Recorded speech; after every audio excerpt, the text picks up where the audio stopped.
London, January 5th, 1874. My dear old Joe, I knew you would be likely to graduate into an ass if I came away, and so you have, if you have stopped smoking. However, I have a strong faith that it is not too late yet, and that the judiciously managed influence of a bad example will fetch you back again. I wish you had written me some news. Livy tells me precious little. She mainly writes to hurry me home and to tell me how much she respects me, but she's generally pretty slow on news. I had a letter from her along with yours today, but she didn't tell me the book is out. However, it's all right. I hope to be home 20 days from today, and then I'll see her, and that will make up for a whole year's dearth of news. I am right down grateful that she is looking strong and lovelier than ever.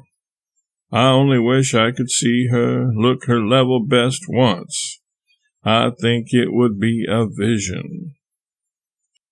I have just spent a good part of this day browsing through the Royal Academy exhibition of Landseer's paintings. They fill 4 or 5 great salons and must number a good many hundreds.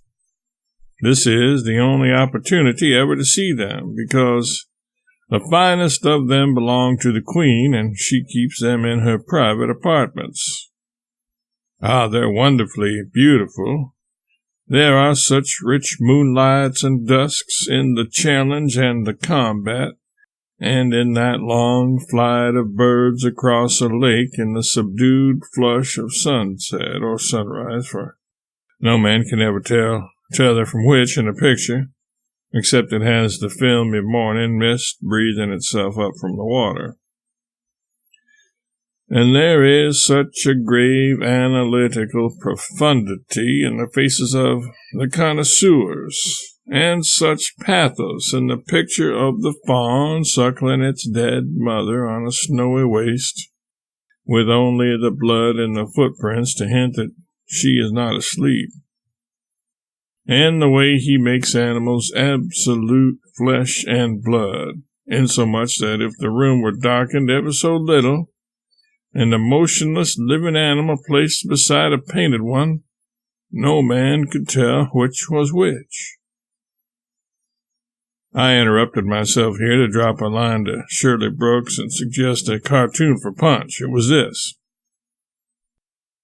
In one of the Academy salons in the suite where these pictures are, a fine bust of Landseer stands on a pedestal in the center of the room.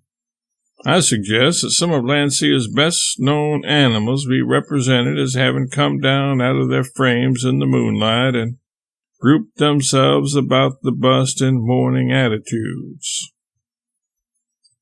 Well, old man, I am powerful glad to hear from you, and shall be powerful glad to see you in harmony. I am not going to the provinces because I cannot get halls that are large enough. I always felt cramped in Hanover Square rooms, but I find that everybody here speaks with awe and respect of that prodigious place, and wonder that I could fill it so long.